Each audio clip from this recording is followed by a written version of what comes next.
First ever factory outlet Mukunda jewellery KPHB Kothapet Khammam Somajiguda Hanamkonda. నమస్తే రమగారు. నమస్తే జయ. రమగారు, సంక్రాంతి పండుగప్పుడు మనం పిల్లలకి భోగిపళ్ళు పోస్తాము. అలానే బొమ్మల కొలువు కూడా పెట్టుకుంటాము. భోగిపళ్ళు ఏ వయసు పిల్లలకి పోయాలి, ఎలా పోయాలి, ఇలాంటి నియమాలు ఉన్నాయి కదండి. ఒకసారి చంటి పిల్లలు 3 నెలలు వచ్చిన దగ్గర నుంచి 3 నెలల నుంచా?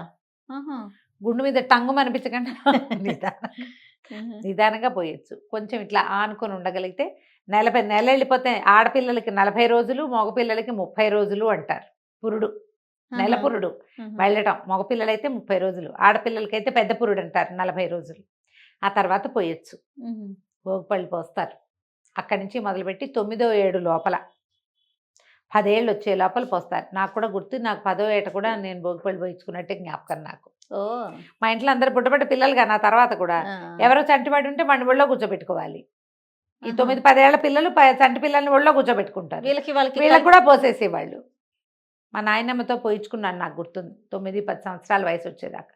ఆ తర్వాత అప్పటికి నేను ఇంత గిట్టుకుని బుజ్జిగా ఉండేదాన్ని, చిన్నపిల్లగా ఉండేదాన్ని. ఆ తర్వాత కొంచెం పొడుగొచ్చాను. కానీ ఆ వరుస అందరి పిల్లల్ని కూర్చోబెట్టి పోసేది మా నాయనమ్మ. ఎవరింటికి వెళ్ళినా సరే పిల్లలందరికీ పోసేయటమే. పిల్లలు అంటే ఎవరి పిల్లలైనా సరే అందరికీ పోసేసేవాళ్ళు. ఈ భోగిపళ్ళు పోయటం ఇవి ఏం చేస్తారు, మనకి రేక్కాయలు చిన్న చిన్నవి, బంతి పూరెక్కలు, చామంతి పూరెక్కలు, తర్వాత ఏమో రూపాయి కాసులు, ఏదైనా చిల్లర కాసులు, తర్వాత ఏమో మన చెరుగడ ముక్కలు, ఇవన్నీ కలిపి ఇట్లా చుట్టూతా తిప్పి నెత్తి మీద పోస్తారు. గల్లుమంటూ పడతాయి కింద. ఆ గల్లు మన్నవి ఎవరైనా ఏరుకోవటం. ఎవరి నెత్తి మీద పోసారో వాళ్ళు తినకూడదు ఆ రేగు పళ్ళని, వేరే వాళ్ళు ఎవరైనా తినచ్చు. ఓకే. ఆ కాసులు ఏరుకోవటం అవన్నీ గొప్ప సరదాగా ఉండేది చిన్నప్పుడు. భోగిపళ్ళల్లో వేసిన కాసులు ఏరుకునే సరదా కూడా ఉండేది. క్రమంగా అవన్నీ పోయినాయి కదా జయ. ఇప్పుడు ఆ కాసులు లేవేం లేవు. మేము వాళ్ళు ఎవరింటికో వెళ్తే నాకు గుర్తుండి వాళ్ళు మరమరాలు పోసారు పిల్లల నెత్తి మీద. నేను చూసాను రమ్మగారు, రేగిపళ్ళలో మరమరాలు కలిపి పోయటం. మరమరాలు, రూపాయి కాసులు ఏవో పోసారు, అన్నీ కలిపి వస్తారు. మేము అవే పోస్తున్నారు. బోడలు పోయటం అంటారు. శనగలు, రేకాయలు, బంతిపూలు కలిపి పోసారు ఒక చోట. శనగలు కూడా కలుపుతారు అందులో, అవి కూడా కలుపుతారు. రేగిపళ్ళు, భోగి పళ్ళు పోయటం. దానికి ఒక పాట కూడా ఉంది, చిట్టి చిట్టి రేగి పళ్ళు అని. చిట్టి తలపై భోగి పళ్ళు అని ఒక భోగి పళ్ళ పాట ఒకటి ఉంది. ఆ పాట పాడుతూ నెత్తి మీద పోయటం. చంటి పిల్లల దగ్గర నుంచి కాస్త పెద్ద 9-10 ఏళ్ళు వచ్చేదాకా భోగిపళ్ళు పోయొచ్చు. ఎవరైనా పేరెంటాలు నలుగురు వస్తే శనగలు, చెరుకు ముక్కలు, అరటిపళ్ళు, దోసపళ్ళు, తాంబూలాలు ఇవ్వటం. ఎందుకు పోస్తారు రమ్మగారు భోగిపళ్ళు? ఈ పిల్లలకి ఉన్న పీడ పోతుందని జయ.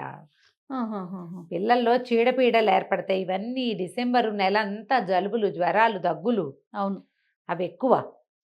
చుట్టుపక్కల ప్రాంతాల్లో మరణాలు, డిసెంబర్లో మరణాలు ఎక్కువగా వింటాం. అవును అవును. అలాంటి వాటి తాలూకు ఇవి ఏమైనా ఛాయలు వీళ్ళ చుట్టూతా ఉంటే అవి పోవడం కోసం అంటారు. సూర్యగ్రహం యొక్క అనుగ్రహం లభిస్తుంది. ఆరా పుల్లు అవుతుంది, మనకు ఆరా ఉంటుంది కదా, ఆ చీడ అవి పోయి ఆరా పుల్లవుతుందని పోస్తారు. పురాతన సాంప్రదాయం. మగపిల్లలకు కూడా పోస్తారు. మగేమిటి ఆడేమిటి పిల్ల అంతే. నెల వెళ్ళిన తర్వాత అది 40 రోజులు వెళ్తే ఆడపిల్లలకి అక్కడి నుంచి 9-10 ఏళ్ళు వచ్చేదాకా పోస్తారు. అందరికీ పోసేస్తారు. ఇప్పుడు తక్కువ కదా, ఒక ఇంటికి ఒక పిల్లాడు ఉంటే గొప్ప అమ్మ. అవును. ఇదివరకు ఎంతమంది కుప్పలు తెప్పలుగా అందరం పిల్లలమే ఉండేవాళ్ళం. గుంపులు ఉండేవి. ఇప్పుడు గుంపులు లేవుగా. ఈ భోగిపళ్ళు పోయటము, తర్వాత బొమ్మల కొలువులు పెట్టుకోవటం బాగా కనపడుతుంది. మేము ఎన్నేళ్ళలో పెట్టాం. ఇప్పటికీ మా వాళ్ళ ఇళ్లలో ఉన్నాయి బొమ్మల కొలువులు. పురాతన పద్ధతే కదా. ఈ బొమ్మల కొలువులకి ఏంటంటే మనం ఎప్పటి నుంచో ఉన్న బొమ్మలు కాకుండా కొత్త బొమ్మలు, ఏటా కొత్త బొమ్మ కొనాలని ఒకటి. దీనికి మేమేం చేసేవాళ్ళని తెలుసా, ఏ తిరుపతి, మద్రాసు ఎక్కడికైనా వెళ్తే అక్కయ్యలు అండక వాళ్ళు బొమ్మల కోసం, రమ కోసం, సుందర్ కోసం అట్లా పట్టుకొచ్చేది. మా అక్కయ్య పట్టుకొచ్చేవాళ్ళు. మేము కూడా అలాగే కొనేవాళ్ళం. కొలువుల్లోకి బొమ్మలు ఖచ్చితంగా కొత్త బొమ్మను చేర్చాలి. ఆ ఏడాది లోపల ఎక్కడికి వెళ్ళినా బొమ్మలు తెచ్చుకునేవాళ్ళం. చెక్క బొమ్మలో, మట్టి బొమ్మలో, పింగాణి బొమ్మలో ఏవో ఒకటి తెచ్చేవాళ్ళం. ఆ పూట అప్పుడు సంక్రాంతి పండగకి వెళ్ళామనుకో, అప్పుడు బందరు వెళ్ళి వలందపాలెం అని, బందర్ దగ్గర ఒక ఊరు, ఆ వలందపాలెంలో పెద్ద పెద్ద మట్టి బొమ్మలు చేసేవాళ్ళు. వలందపాలెము కారులో పోయి అక్కడికి వెళ్ళైనా తెచ్చేవాళ్ళం. వాళ్ళే బందర్లో కొన్ని చోట్ల పెట్టేవాళ్ళు. కనపడితే ఓ కృష్ణుడి బొమ్మ అయినా కొనుక్కొచ్చి పెట్టేవాళ్ళు. ఎన్ని కృష్ణుళ్ళు ఉండేవో మాకు. థీమ్ పెట్టేవారా? థీమ్స్ పెట్టడం. అంత థీమ్స్ పెద్దగా మాకంత చేతకాదు. ప్రధానంగా నాకంత కళాత్మక దృష్టి లేదు. నాకు ఆ పాత బొమ్మల పిచ్చి చేయ. నాకు కొత్త వాటి మీద ఏదో ఏదో అంటే అట్లా ఏమనాలి, ఉండదు. ట్రెండీ కాదు, ట్రెడిషన్ మీద ఎక్కువ ఇష్టం నాకు. అంత కళాత్మకమైన ఐడియాలు ఆర్టిస్ట్రీ లేదు నా దగ్గర. మా అక్కయ్యల దగ్గర కొంతమందికి ఉంది, మనకేం లేదు. మనం బండ రకంగా పనిచేసుకుంటూ వెళ్తాం. ఆ పాత కృష్ణుడు ఆ బొమ్మ లేకపోతే నచ్చదనమాట, అదే ఉండాలని. మొక్కలు అవి తీసుకొచ్చి పెట్టేవాళ్ళం, కుండీలు తెచ్చి పెట్టడము, తర్వాత చక్కగా నీట్గా అరేంజ్ చేయటము. ఒక దీని ప్రకారం పైన కృష్ణుడు, తర్వాత లక్ష్మీదేవి, సీతారాముల సెట్టు, తర్వాత కొంచెం సోషల్ బొమ్మలు, 3 కోతులు, అవి రకరకాల కృష్ణ ప్రతిమలు, తర్వాత ఏమో ఈ కొండపల్లి బొమ్మలు థీమ్ ప్రకారం దొరుకుతాయి కదా, అవునవును. ఇంకా అవి కూడా కొనేవాళ్ళం. పింగాణి బొమ్మలు ఎప్పటెప్పటెప్పటెప్పటెప్పటెప్పో. అసలు మాకు మా చిన్నక్కయ్య, మా రెండోకయ్య మద్రాసు ఇచ్చారు. తర్వాత వాళ్ళు ఇక్కడే ఉన్నా కూడా మద్రాసు బొమ్మలు బోల్డ్ ఉండేవి మా దగ్గర. ఓహో. ఏటా మా అక్కయ్య వెళ్ళొచ్చేది చెన్నై అప్పట్లో. పిల్లల్ని తీసుకుని వెళ్ళేది, వచ్చేటప్పుడు తనకి బొమ్మలు తెచ్చుకునేది, మాకు కూడా తెచ్చేది, ఇంట్లో కూడా. అక్కయ్య వాళ్ళకి కొలువు ఉండేది. మా పెద్దక్కయ్య కొలువు, ఆండక్కయ్య కొలువు, విద్యక్కయ్య కొలువు, మాది, మా జయక్క వాళ్ళది, ఎవరి వాళ్ళ కొలువులు. మా ఊళ్ళో ఏమో రంగపెద్ద గారింట్లో బొమ్మలు, రావంజం పెద్దనాన్న గారింట్లో బొమ్మలు, రంగపెద్దనాన్న గారింట్లో బొమ్మలు, అట్లా అందరి ఇళ్లలో బొమ్మలు. బొమ్మల్లో గుమ్మడికాయలు, దోసపళ్ళు పెట్టడం కూడా పద్ధతిగా ఉండేది. మళ్ళీ పాటలు పాడడం, పేరెంటాలు చేయటం, తప్పకుండా బొమ్మలకి పేరెంటం చేసేవాళ్ళం మేము. ఇప్పుడు నేను కూడా బొమ్మల కొలువు పేరెంటాలకు వెళ్తాను. ఊళ్ళో ఉండట్లా, ప్రతి సంక్రాంతికి నేను ఏదో ఒక ట్రిప్ వెళ్ళిపోతున్నా, అందుకని కొలువు పేరెంటాలకు పెద్దగా వెళ్ళలేకపోతున్నాను. కానీ ఇక్కడ హైదరాబాద్లో వెళ్తారా? పిలుపులు ఉన్నాయి, ఇక్కడి నుంచి కూడా పిలుపులు ఉన్నాయి. ఈ కొలువులు పెట్టటము, ఈ కొలువు పెట్టినప్పుడు అందులో గౌరీదేవిని పెట్టుకుంటాను జయ. గౌరీ మాకు ఇట్లా నిలువుగా చేసే అలవాటు. గౌరీని పెట్టడం, పొద్దున బొమ్మలు పెట్టాక గౌరీదేవిని చేసి పెట్టడం, గౌరీదేవికి దీపారాధన, ఆమెకు తాంబూలం సమర్పించడం, రోజు ఖచ్చితంగా 2 పూట్ల ఏదైనా నివేదన చేసి పెట్టాలి తప్పకుండా. 5 ఏళ్ళు దాటితే పిల్లలకి 5 ఏళ్ళు నిండాక ఆడపిల్లలతోటి బొమ్మలు పెట్టించడం. ఓకే. ప్రతి వాళ్ళు ఇట్లాగే చేయాల్సిందే. మాకు అమ్మ ఇంటే నేను కూడా ఇక్కడ పెట్టేదాన్ని బహుశా. కదా. లేకపోవడంతో నేను ఇంకా మా వాళ్ళ ఇంట్లో లేదు. నాకు సరదాకి నేను స్టార్ట్ చేసుకునేదాన్ని. ఆడపిల్లలు లేకపోవడంతో అన్నీ నేనే చేయాల్సి వస్తా కదా. అందుకని ఇక మెల్లిగా నేను సర్దు కూరుకున్న, మగపిల్లలకి ఏముందిలే, రేపొద్దున ఎవరైనా వచ్చి వాళ్ళ సరదా ఉంటే ఇంక అప్పుడు చూడొచ్చు అని.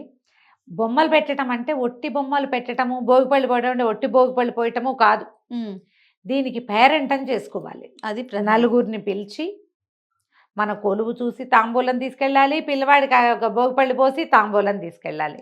ఇప్పుడు ఇందులో ప్రధానమైంది ఏంటి, మనము తాంబూలం ఇవ్వటం. అది మనం ముత్తైదువులు రావటము, వెళ్ళటము, పిల్లలు రావటము, పళ్ళు, తర్వాత ఏమో ఖర్జూరాలని, బొమ్మలని పంచిపెట్టడం. అవునవును.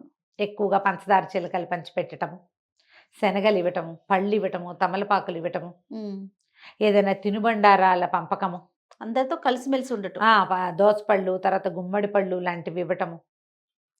సోషలైజ్ అవ్వటానికి ఇది ఒక మంచి మార్గం చేయాలి.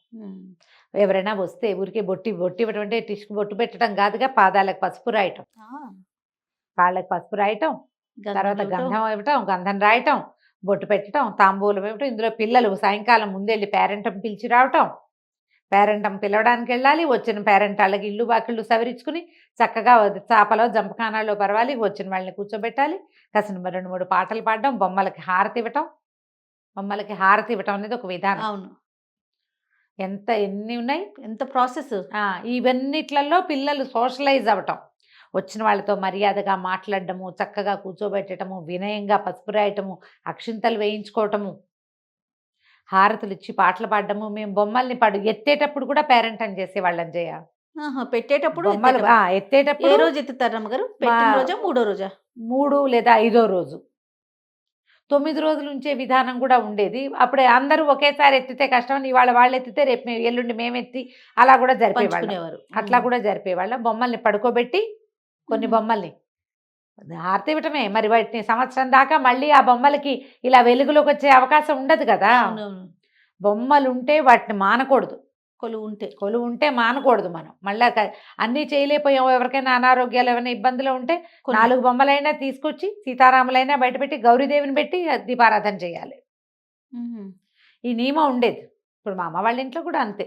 పెద్ద కొలువు పెట్టే అవకాశం లేకపోతే చిన్నవి 4 బొమ్మలైనా బయట పెట్టి గౌరీదేవిని పెట్టి హారతిస్తారు. 3 రోజులు ఉంచి 4వ రోజున పడుకోబెట్టి హారతి లాలి పాటలు పాడి ఈ పేరెంటాల రోజునేమో రకరకాల పాటలు ఎవరికి వచ్చిన అన్నమాచార్య కీర్తనలు వాళ్ళు పాడడం, హారతి పాటలు పాడడం. మా రంగపిన్ని ఎక్సలెంట్గా పాడేది. రంగపిన్ని పాటలు చాలా ప్రత్యేకం. రంగపిన్ని నోరెండిపోయే పాట పాడు, రంగా నీకిదే మంగళం పాడని వేరు వేరు పాటలు పాడించేవాళ్ళం. మేమందరం కూడా పాటలు పాడేవాళ్ళం. హారతి ఇవ్వటం తప్పకుండా. దీనివల్ల ఏంటంటే సంవత్సరంలో కొన్ని రోజులు విధానంగా మనం ప్రజలతో కలుస్తాం. అంతేగా. కొన్ని ప్రత్యేకమైన పద్ధతుల్ని పాటించడం వల్ల ఏంటంటే ఈ సంస్కృతి, ఈ విధానము ఎక్కడికి పోకండి. పెద్ద దాన ప్రక్రియ చేయొద్దు, తాంబూలాలేగా అంతే. ఇది కూడా మంచిదేగా. ఉన్నంత మటుకు 10 ఇళ్ళే 8 ఇళ్ళే ఉన్నాయి. ఇందులో మన గొప్ప చూపించుకోవటం ఒక పాయింట్ అయితే అది చాలా చిన్న పాయింట్. మనం ప్రజలతో అందరితోటి మమేకంగా ఉండటం ముఖ్యమైన పాయింట్. అది చాలా ఇందులో గొప్పలకి ప్రాధాన్యత లేదు. ఇవి కలిగిన వాళ్ళు బాగా ఇస్తారు తాంబూలాలు. లేని వాళ్ళు సాధారణ శనగలు, ఓ 2 అరటిపళ్ళు, తవలపాకు తాంబూలమైన ఇస్తాం కదా. ఇది ముఖ్యమైనది అనమాట. అందరిళ్ళకి వెళ్ళటం. ఈ పేరెంట్ వాళ్ళందరూ కలిసి ఇంకో ఇంటికి వెళ్తారు, అక్కడి నుంచి ఇంకో ఇంటికి, అన్నిళ్ళకి పేరెంట్ వాళ్ళకి తిరగటం. ఇది విధానంగా ఉండేది ఇది వరకు. మనం పిల్లలకి భోగిపళ్ళు పోసినా కూడా గుడ్డీ బ్యాగ్స్ అని అవన్నీ ఇవన్నీ, ఇప్పుడు ఏదైనా రిటర్న్ గిఫ్ట్లు చాలా వచ్చినాయి. అవంతా చేయకపోయినా పర్వాలేదమ్మా. చక్కగా కాసిన రేగిపళ్ళు, కొంచెం శనగలు, తాంబూలము, రవికల బట్ట ఇవ్వగలిగితే. ఇప్పుడు ఎంత రవికల బట్టల గురించి బోళ్ళు మాట్లాడాం మనం. అవన్నీ వద్దు. శుభ్రంగా కొబ్బరికాయలు ఇవ్వచ్చు, నారింజ పళ్ళు ఇవ్వచ్చు తాంబూలానికి, బత్తాయిలు, కమలాలు, అవి ఏమైనా బోళ్ళని రకాల పళ్ళు వస్తాయి. ఏ పళ్ళైనా ఇవ్వచ్చు. తమలపాకు, బక్క, ఒక పసుపు, 2 పసుపు కొమ్ములు ఎవరికైనా ఇవ్వటం మనకి మంచిది. అంతే. ఈ ఉత్తరాయణము ఈ కాలంలో ఇలాంటి వస్తువు ఇవ్వటం వల్ల ఎక్కువ ప్రయోజనాన్ని పొందుతాం. గ్రహశాంతులు కలుగుతాయి. ఈ దాన ప్రక్రియ వల్ల చాలా గ్రహాలు శాంతిస్తాయి. ఓకే. ముత్తైదువుకి ఇస్తే ఒక ఫలితము, కన్యకి ఇస్తే ఇంకొక ఫలితము, బాలురికి వస్తువులు పంచిపెడితే ఇంకొక రకం ఫలితము చెప్పబడుతుంది. ఇవన్నీ మంచివే. ఇవి పెళ్లి కాని పిల్లలకి మంచిది, చిన్న పిల్లలకి మంచిది, ముత్తైదులకి 5వ తనం వృద్ధి అవుతుంది, చిన్నపిల్లలకి ఇస్తే కనుక ఆయుర్వృద్ధి. అందుకని ఈ విధానం ఇది వరకటి నుంచి ఉండేది. ఎంత మటుకు చేస్తున్నామో ఇప్పుడు చేయగలిగినంత చేసుకోవచ్చు కదా. అంతే. సరదాగా ఉంటే మన ఇంట్లో 4 బొమ్మలు చక్కగా డిస్ప్లే లాగా పెట్టి, ఓ చిన్న థీమ్ ఏదైనా పెట్టి పిలుచుకోవచ్చు చక్కగా. 4 పేరెంటాలో 10-15 మంది మన ఇంటికి వస్తారు. దానికోసం మనం ఇల్లు వాకిళ్ళు శుభ్రంగా ఉంచుకుంటాం, మనం చక్కగా తయారవుతాం. దానికోసం ఇంట్లో టీం వర్క్ ఉంటుంది, అందరం కలిసి పనిచేయాలిగా. టీం వర్క్ కావాలి. ఇన్ని ప్రయోజనాలు ఉన్నాయి కాబట్టి పురాతన సాంప్రదాయాల్ని ముందుకు తీసుకెళ్దాం. అంతే. మన ఇంట్లో చిన్నపిల్లలు లేకపోతే భోగిపళ్ళు పోయొద్దు. ఉత్తరాయణానికి పేరెంటం చేసుకోండి చక్కగా. బొమ్మలుంటే పెట్టండి, లేకపోతే లేదు. కొలువుంటే మానేయకుండా పెట్టండి. అలా నిరమ్మ గారు బాగుంది కదా ఐడియా. చాలా బాగుందండి. నమస్తే. నమస్తే జీ.